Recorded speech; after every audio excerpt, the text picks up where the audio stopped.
कानपुर पहुंचे deputy CM Brajesh Pathak ITBP जवान प्रकरण में सख्त कार्रवाई के संकेत दिए।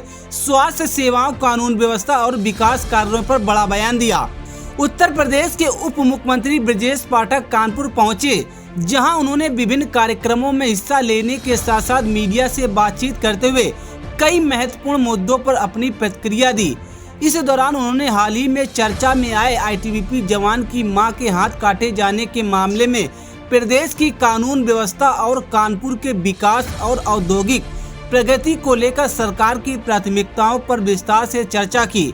आईटीबीपी जवान की मां के हाथ काटे जाने के मामले में पूछे गए सवाल के जवाब में उप मुख्यमंत्री ने कहा कि सरकार पूरे प्रकरण को बेहद गंभीरता से देख रही है। उन्होंने कहा कि मामले की जांच कराई जा रही है और जांच रिपोर्ट आने के बाद दोषियों के खिलाफ कठोर कार्रवाई की जाएगी। उन्होंने स्पष्ट शब्दों में कहा कि किसी भी दोषी को बख्शा नहीं जाएगा और कानून के अनुसार सख्त कदम उठाए जाएंगे। उप मुख्यमंत्री ने कहा कि प्रदेश सरकार की प्राथमिकता है कि आम जनता को बेहतर स्वास्थ्य सुविधाएं उपलब्ध कराई जाएं और यदि किसी स्तर पर लापरवाही सामने आती है तो जिम्मेदार लोगों के खिलाफ कठोर कार्रवाई सुनिश्चित की जाएगी। उन्होंने कहा कि सरकार मरीजों और उनके परिजनों के हितों के प्रति पूरी तरह संवेदनशील है। देखिए, कानपुर हमारा घर है और हम कानपुर अक्सर आते रहते हैं और कानपुर विकास के मामले में नंबर 1 पर आए और जो इसका औद्योगिक स्वरूप था उसको स्थापित करने के लिए हमारी सरकार काम कर रही है। आज एक बड़ी परिचर्चा कानपुर में होने वाली है और आप देखते होंगे कि लगातार कानपुर के डेवलपमेंट को लेकर के आप देखते होंगे कानपुर लखनऊ का एक्सप्रेसवे बनकर तैयार है, एयरपोर्ट बनकर के तैयार है और औद्योगिक इकाइयाँ बड़ी संख्या में लगे, उसके लिए सरकार हमारी लगातार काम कर रही है।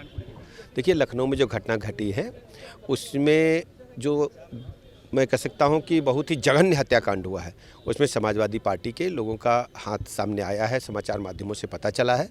और मैं पहले भी कहता रहा हूं कि समाजवादी पार्टी अपने समर्थन के जो गुंडे माफिया हैं उनको एकत्र करके चुनाव का पास देख करके इस प्रकार की घटनाओं को गुंडे माफियाओं के माध्यम से कराने का काम कर रही है और सरकार ऐसे अपराधी तत्वों को बेनकाब करेगी, उनके खिलाफ कड़ी कार्रवाई जारी रहेगी। आईटीबीपी के जो जवान ने की मां का हाथ काट दिया गया था, उस पर देखिए, हमने लगातार कार्रवाई होगी और उसमें कोई बख्शा नहीं जाएगा। निष्पक्ष जांच जैसे ही आएगी और हमारी प्रतिबद्धता में आईटीबीपी के जवान मामले में मैं कहता हूं, मैंने मीडिया से ही देखा था कि किसी को नहीं बख्शेंगे, जो भी दोषी होगा कड़ी कार्रवाई होगी।